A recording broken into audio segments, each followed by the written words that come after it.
Part 4.31 The Women An-Nisa. Assalamu alaikum. Welcome back to Sufi Essence, the divine guidance on prayer in a state of fear. We continue our profound exploration of Surah An-Nisa, the women.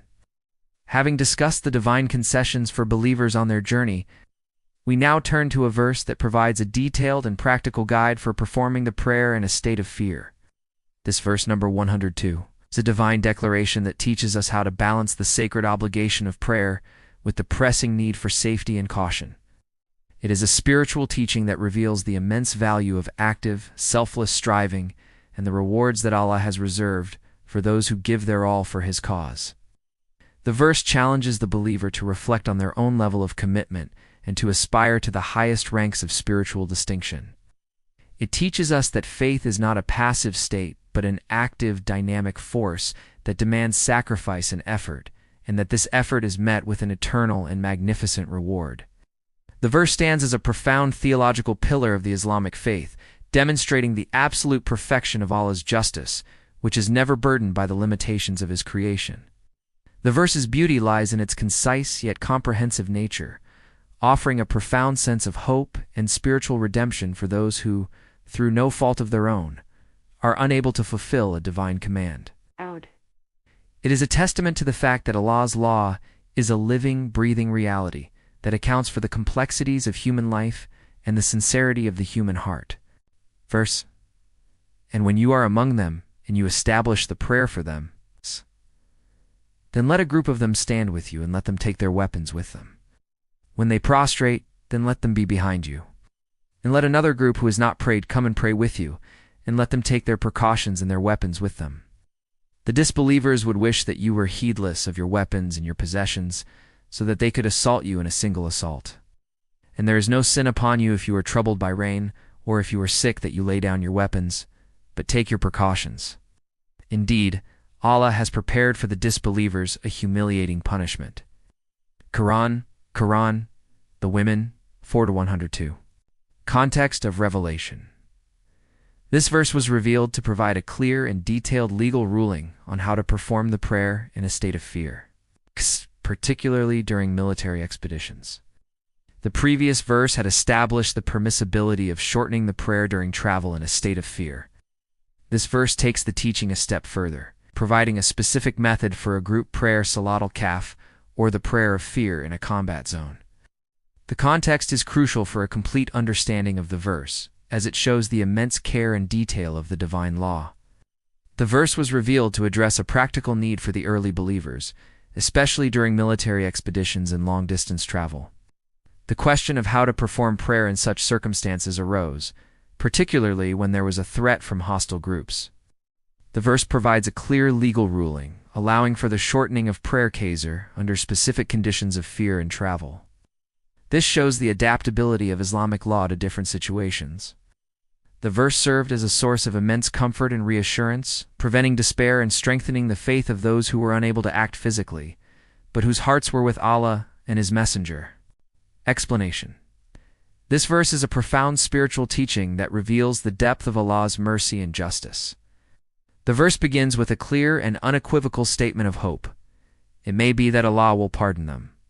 This phrase is a spiritual relief for the hearts of the weak and oppressed. The use of the word may is not a sign of uncertainty, but a spiritual teaching that signifies that the ultimate outcome is in the hands of Allah, and that the path to forgiveness is always open to those who sincerely seek it. This is a crucial theological point for a PhD level analysis. The divine pardon afeth is a separate and distinct concept from divine forgiveness maghfirah. Pardon implies the complete erasure of the sin, as if it never happened. It is an act of wiping the slate clean. Forgiveness implies covering the sin so that it is not exposed on the day of judgment. The verse's use of both of these concepts is a powerful spiritual teaching, signifying that Allah's grace is multifaceted and all-encompassing. It promises not only the covering of their shortcomings, but a complete pardon for their inability to act, provided their hearts were sincere. The verse then details the specific reasons for this hope, and Allah is ever pardoning, forgiving. This phrase is a powerful spiritual teaching. It signifies that the individual is not only physically unable to act, but is also in a state of spiritual and intellectual darkness, having no knowledge of the path to freedom or the means to achieve it. This is a profound recognition of the external and internal states of a person, revealing that Allah's judgment is not superficial, but is based on a complete and comprehensive understanding of the human condition. The verse is a powerful reminder that sincerity of intention is the ultimate criterion for divine judgment. A person who sincerely desires to act in the way of Allah, but is physically unable to do so, is in a state of spiritual striving. The verse also serves as a warning to those who may be feigning powerlessness to escape their spiritual duties. The word truly in the previous verse serves as a spiritual and ethical safeguard, ensuring that the divine exception is not abused. This is a spiritual teaching that tells us that a person's spiritual state is a reflection of their willingness to stand up for justice. The verse concludes by providing a powerful and merciful insight, showing that those who are truly helpless will not be subject to the same severe judgment as those who are spiritually complacent. Sufi perspective. From a Sufi perspective, this verse is a lesson in the spiritual reality of effort and intention. The Sufi understands that the true struggle is the greater struggle against the ego. The physical act of migration is a manifestation of this internal spiritual battle. The individuals who are truly powerless are in a state of spiritual perfection. They have surrendered their will to Allah and accepted their state of powerlessness with grace and patience. The Sufi understands that true spiritual progress requires constant effort and a willingness to sacrifice one's comfort, desires, and attachments. The verse's promise of, except for those who are truly powerless, is a profound teaching. It tells the Sufi that the true measure of a person is not in their ability to perform an external act, but in the sincerity of their heart. A person who is physically unable to act, but has a heart filled with the desire to strive in the way of Allah, is of a higher rank than a healthy person who is passive and complacent. The verse's recognition of their spiritual sincerity is a testament to the divine wisdom. The Sufi sees the worldly life as a place of trial and striving, and those who embrace this reality are the ones who are elevated in the sight of Allah. The Sufi path is one of absolute reliance on Allah, a state known as tawakkul. The truly powerless are in a state of perfect tawakkul, for they have no one to rely on but Allah. This state of absolute dependency is a means of spiritual purification and a way to draw closer to the divine. The verse, therefore, is not a message of despair but a profound teaching on the spiritual potential of helplessness. It reveals that Allah's mercy is a living and active force that responds to the sincerity of the heart, even when the body is unable to act. The Sufi seeks to embody the names of Allah, and the names Al, a few, and Al-Ghafur are a powerful inspiration.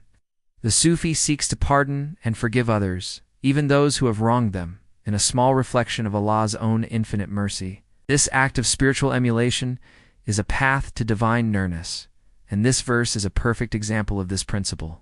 The Ziya-ul Quran interpretation, the scholarly commentary in Ziya-ul Quran by Pir Muhammad Karam Shah Al-Azhari sheds light on the immense spiritual significance of this verse.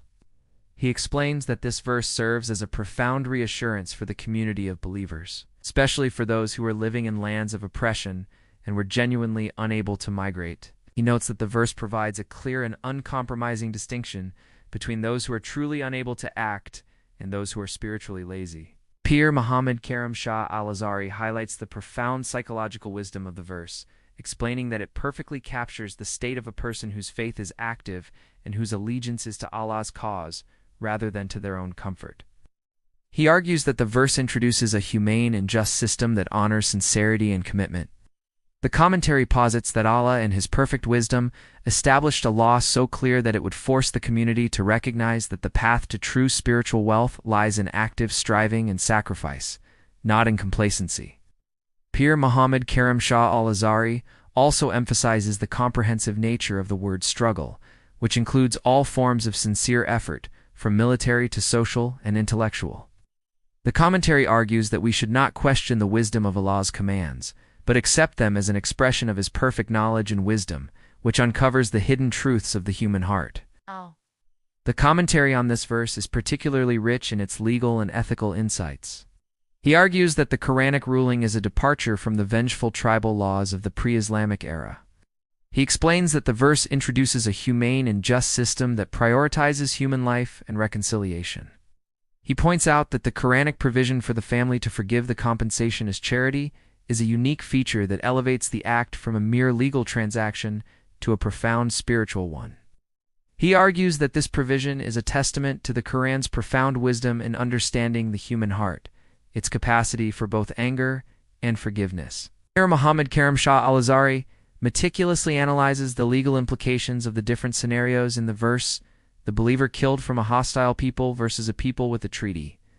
He explains that these distinctions are not arbitrary, but are a reflection of a comprehensive and just legal framework that considers all facets of a situation, including political and social realities.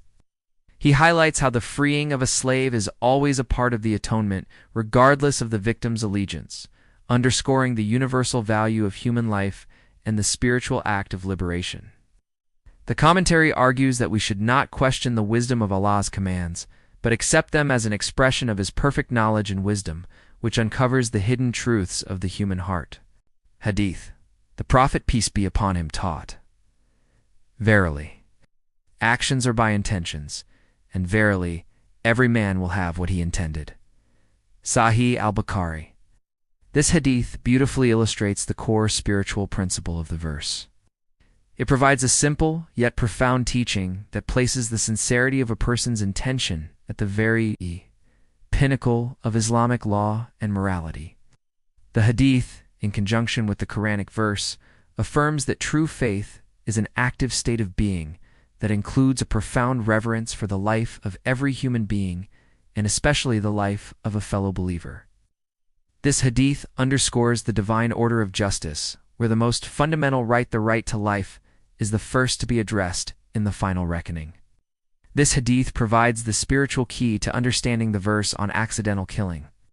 The Quran differentiates between intentional and accidental killing, and the basis of this differentiation is the intention. If the killer did not intend to kill, the spiritual and legal consequences are different. The hadith provides the foundational principle for this divine distinction. It teaches that the spiritual worth of an act is tied to the intention behind it. In the case of accidental killing, while the action is tragic and requires legal and spiritual atonement, the lack of malicious intent means the person is not branded as a murderer in the spiritual sense. Another relevant hadith highlights the spiritual loss incurred by the one who does not strive. The Prophet, peace be upon him, taught, "Whoever dies without having fought for the sake of Allah, or having the desire to do so, dies upon a branch of hypocrisy." Sahih Muslim. This hadith adds a layer of spiritual depth to the Quranic verse. It teaches that the act of remaining passive is not just a neutral choice, but a spiritual one that can have grave consequences. It signifies a spiritual lack of commitment and a hidden disease of the heart. The hadith provides a clear and powerful teaching that a person who is not willing to strive for Allah's cause has, in a profound spiritual sense, left the protection and mercy of their own religion. This spiritual excommunication is the real punishment, and all the others mentioned in the verse are its natural and inevitable consequences. And with this profound verse, our exploration of Allah's divine wisdom concludes for today. May this spiritual guidance illuminate our hearts and minds, filling them with the light of faith and understanding. And may Allah grant us the wisdom to live by the truths revealed in His sacred book, applying its teachings to every aspect of our lives. May He accept our sincere efforts and forgive our shortcomings, showering His blessings upon us, our families, and our communities. May He guide us on the straight path and grant us a noble end, and may His peace, mercy, and blessings be upon you all. May our hearts remain steadfast in His remembrance, and may our lives be a testament to His love and mercy.